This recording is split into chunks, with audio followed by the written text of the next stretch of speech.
మీ business ఏదైనా మీ ఊర్లో promotion చేయాలంటే అది సుమన్ టీవీతోనే సాధ్యం. ఇప్పుడే సంప్రదించండి. ఈరోజు మన గుండేపులోని 30 బెడెడ్ హాస్పిటల్ని విజిట్ చేయడం జరిగింది. ఈరోజు ఇక్కడ డాక్టర్లు అందరూ కూడా అందుబాటులో ఉన్నారు. Gynaecologist, paediatrician, surgeon, anaesthetist, general doctors అందరూ కూడా ఉన్నారు. సిబ్బంది కూడా ఉన్నారు. ఆ తర్వాత ఇక్కడ ఆపరేషన్ చేయడానికి తగిన సౌకర్యాలు ఉన్నాయి. కాకపోతే 1-2 టెక్నికల్గా ఉన్నటువంటి సిబ్బందికి శిక్షణ అవసరం ఉంది.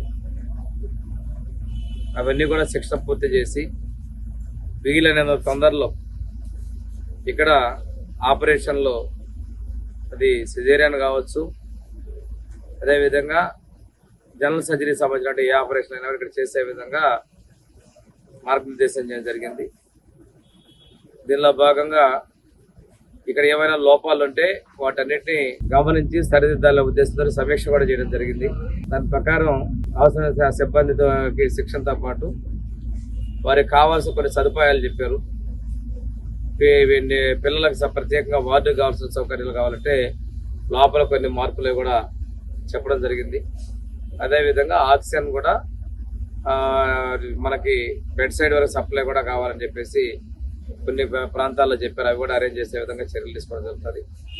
మొన్న రమేష్ సంఘమిత్ర వాళ్ళు కూడా థియేటర్ లైటు కొన్ని పరికరాలని సిఎస్ఆర్ కింద స్పాన్సర్ చేశారు.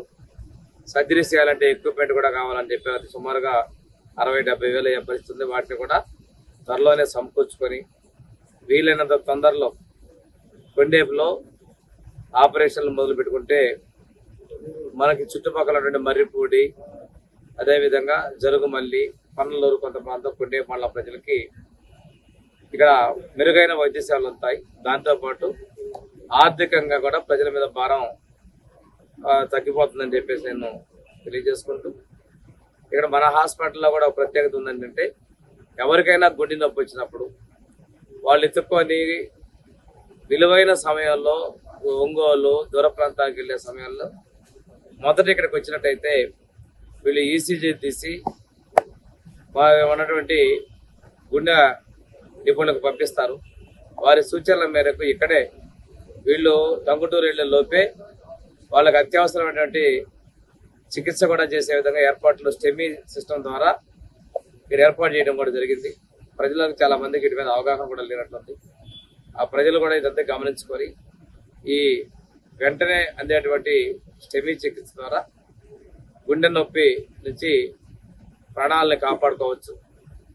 ఇక ఇక్కడ ఈ ప్రాంతంలో ఈ హాస్పిటల్లో సమీప భవిష్యత్తులో మెరుగైన నాణ్యమైన వైద్య సౌకర్యాలు కల్పించేందుకు వైద్యులు సిబ్బంది కూడా సిద్ధంగా ఉన్నారు.